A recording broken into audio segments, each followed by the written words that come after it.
और चलिए बुलेटिन की शुरुआत 5 मिनट में 25 अहम खबरों से कर रहे हैं। लोकसभा की कार्रवाई शुरू होते ही विपक्ष का हंगामा। कार्रवाई दोपहर 12 बजे तक स्थगित। स्पीकर ओम बिरला ने मर्यादा और गरिमा बनाए रखने की अपील की। केंद्रीय मंत्री किरण रिजिजू ने राहुल गांधी पर साधा निशाना। बोले बचकानी हरकतें छोड़कर संसद चलने दे राहुल गांधी। आरजेडी अध्यक्ष लालू यादव ने ममता बनर्जी का किया समर्थन। ममता बनर्जी को इंडी गठबंधन की कमान सौंपने की मांग रखी। दिल्ली बीजेपी के अध्यक्ष वीरेंद्र सचदेवा ने केजरीवाल के पुराने बंगले का वीडियो जारी किया। बोले जनता का पैसा खाकर केजरीवाल ने 7 स्टार रिजॉर्ट निर्माण कराया। जम्मू कश्मीर में कैबिनेट विस्तार के लिए कांग्रेस नेशनल कॉन्फ्रेंस के बीच चर्चा। कैबिनेट में 3 नए मंत्रियों के शामिल होने की संभावना। एनसी से 2 तो कांग्रेस से 1 विधायक को बनाया जा सकता है मंत्री। टीएमसी विधायक हुमायूं कबीर ने पश्चिम बंगाल में नई बाबरी मस्जिद बनाए जाने का दावा किया और कहा जमीन के लिए ट्रस्ट बनाएंगे, 2025 में शुरू हो जाएगा काम। आगे बढ़ेंगे, अगली खबर का रुख करेंगे जहां आपको बताएं वक्फ की संपत्ति को लेकर गवर्नमेंट की तरफ से नए आंकड़े पेश किए गए हैं, जिसमें बताया गया है कि करीब 8,72,000 में से ज्यादा संपत्तियां इनके पास मौजूद है और 994 संपत्तियों पर इनका अवैध कब्जा है। संभल हिंसा मामले में 39 उपद्रवी गिरफ्तार। जेल भेजे गए सभी उपद्रवी। अन्य उपद्रवियों की तलाश में जुटी है पुलिस की टीम। जम्मू कश्मीर के कठुआ में सुरक्षा बलों का सर्च ऑपरेशन जारी। इलाके में 3 से 4 आतंकियों के छिपे होने की खबर। कर्नाटक में 10 ठिकानों पर लोकायुक्त की रेड। सरकारी अधिकारियों की आवास पर छापेमारी। आय से अधिक संपत्ति मामले पर एक्शन। एमपी के दमोह में तेज रफ्तार ऑटो बेकाबू होकर पलटा। स्कूल जा रहे छात्र के घायल होने की खबर। 2 छात्रों की हालत गंभीर। एटा में 2 पक्षों के बीच भीषण झड़प हुई। जमकर चले लाठी और डंडे। मारपीट में 5 लोग घायल। मऊ में सड़क पर खड़ी ट्रक को बाइक ने टक्कर मार दी। हादसे में 2 लोगों की जान चली गई है। पुलिस ने शव का पोस्टमार्टम कराया। रायबरेली में पुलिस और बदमाशों के बीच मुठभेड़। जवाबी फायरिंग में 2 बदमाशों के पैर में गोली लगी। दोनों को गिरफ्तार किया गया। मुजफ्फरनगर में भी मुठभेड़ की खबर है। 8 लुटेरों को गिरफ्तार किया गया है। 4 लुटेरों के पैर में गोली लगी। शाहगंज में ट्रेन पकड़ने जा रहे युवक से लूटपाट की कोशिश। चाकू से हमला किया। युवक बुरी तरह से घायल। अस्पताल में इलाज चल रहा है। बंगाल में सड़क दुर्घटना में बीएसएफ जवान की मौत की खबर। जौनपुर में अंतिम विदाई दी गई। राजकीय सम्मान के साथ अंतिम विदाई दी गई। जम्मू कश्मीर के कठुआ में बर्फबारी के बाद ठंड बढ़ गई। तापमान में गिरावट हुई। बर्फ से ढकी हुई है पूरी घाटी जम्मू कश्मीर की। केदारनाथ धाम में हुई सीजन की पहली बर्फबारी। बर्फ से ढका बाबा केदारनाथ का धाम। बर्फबारी के चलते बंद किया गया निर्माण कार्य। बद्रीनाथ धाम में बर्फ पड़ी। बद्रीनाथ धाम में चारों तरफ दिखी बर्फ की मोटी चादर। ऊंचाई वाले स्थानों पर बर्फबारी का सिलसिला लगातार जारी।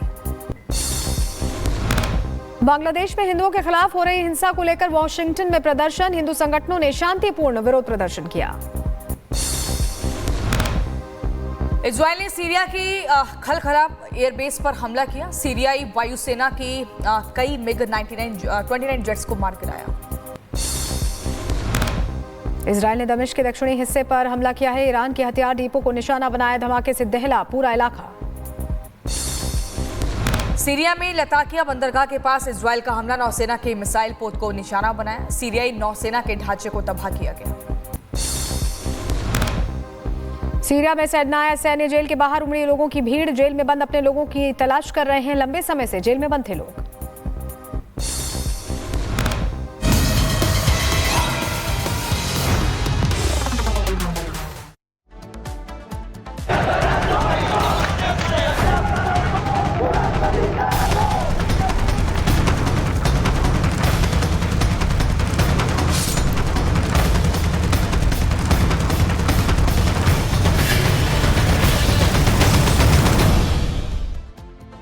और इसी बीच अगली बड़ी खबर आपको बताएंगे। हिंदुओं पर वार, विरोध का ज्वार। दरअसल देश भर में बांग्लादेश के खिलाफ प्रदर्शन लगातार बढ़ता जा रहा है। सिलीगुड़ी में बांग्लादेशी पर्यटकों पर बैन। सिलीगुड़ी होटल एसोसिएशन ने बैन लगाया। सिलीगुड़ी में बांग्लादेशी पर्यटकों को नहीं मिलेगा होटल।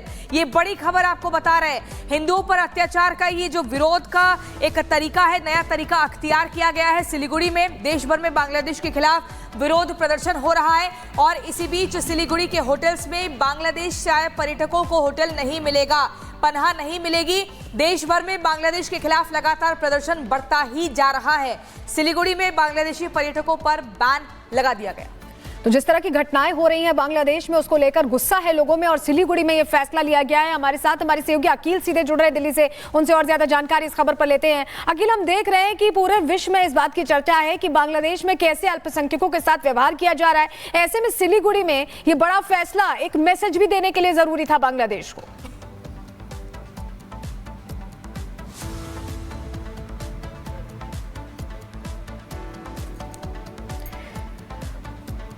अकील से संपर्क साधने की हम कोशिश कर रहे हैं, तकनीकी कारणों से संपर्क नहीं हो पा रहा है। लेकिन आपको बताएं कि देश भर में जहां बांग्लादेश के खिलाफ प्रदर्शन चल रहा है, वहीं सिलीगुड़ी होटल एसोसिएशन ने बैन लगा दिया है बांग्लादेशी पर्यटकों पर और बांग्लादेशी पर्यटकों को अब होटल नहीं मिलेगा, ये क्लियर बोल दिया गया है। तस्वीरें भी हम आपको दिखा रहे हैं जो प्रदर्शन चल रहा है, क्योंकि लोगों में भारी गुस्सा है।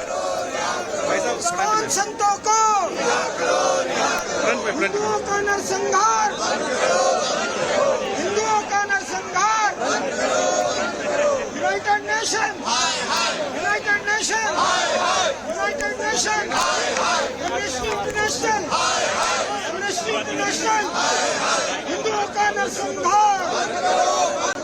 हिंदुओं की हत्या,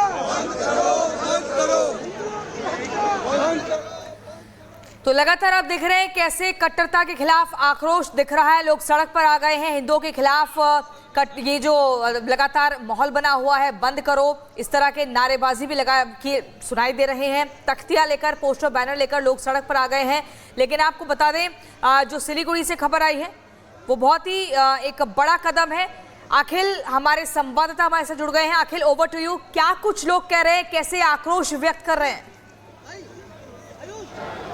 जी हाँ, बिल्कुल। अगर आप देखें इस वक्त जो है वो हम 3 मूर्ति मार्ग पर खड़े हैं और यहाँ पर भारी संख्या में ज़्यादातर जो लोग हैं वो डिफरेंट सिविल ऑर्गेनाइजेशन से यहाँ पर इस वक्त जुड़े हैं इस प्रोटेस्ट को लेकर। और इनका डिमांड है कि हिंदुओं के साथ जो और माइनॉरिटीज़ जो है, ख़ासकर वहाँ पर जो सिख कम्युनिटी से भी आते हैं और दूसरी कम्युनिटी से आते हैं, उनके साथ जो बांग्लादेश के अंदर जो अत्याचार हो रहा है उसको रोका जाए और बांग्लादेश जो इंटरिम सरकार है मोहम्मद यूनुस की, उस पर एक्ट करे। इस वक्त आप देख सकते हैं कि विजुअल्स जो है, मैं अपने विजय हितेश से रिक्वेस्ट करूँगा कि आपको दिखाएं। यहाँ पर भारी संख्या में जो सिविल सोसाइटी के लोग हैं वो इस वक्त मौजूद है, उनसे जरा बात करने की कोशिश करते हैं। अच्छा, मुझे ये बताइए कि क्या डिमांड है?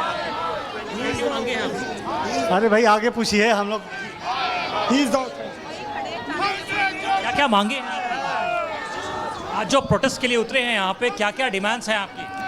हमारा यही डिमांड्स है जो तुरंत बांग्लादेश में माइनॉरिटी हिंदू, सिख, जैन के ऊपर जो अत्याचार चल रहा है वो तुरंत बंद हो और यूनाइटेड नेशन तुरंत अपना कार्रवाई करे और वहाँ बांग्लादेश की धरती पे जहाँ मानवाधिकार के उल्लंघन हो रहे हर रोज पिछले कई दशकों से होते चला जा रहे, कहीं दूसरे देश में कहीं छोटा सा भी दिखता है तो तुरंत ह्यूमन राइट्स ऑर्गेनाइजेशन पहुंच जाता है। लेकिन आज अफसोस की बात है कहीं दुनिया की बड़े बड़े ह्यूमन राइट्स ऑर्गेनाइजेशन भी चुपकी साधी है। इससे बाहर आने की आवश्यकता है। प्रोटेस्ट में जो है महिलाएं भी मौजूद हैं, इनसे जरा जानने की कोशिश करते हैं। ये प्रोटेस्ट जो है वो कब तक जारी रहेगा?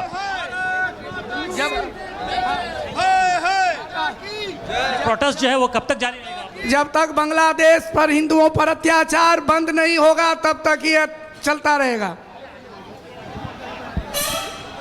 यूनाइटेड नेशन ने, मुझे लगता है कि इसका नया नाम दे देना चाहिए, दी मोस्ट फर्जी ऑर्गेनाइजेशन, दी MFO।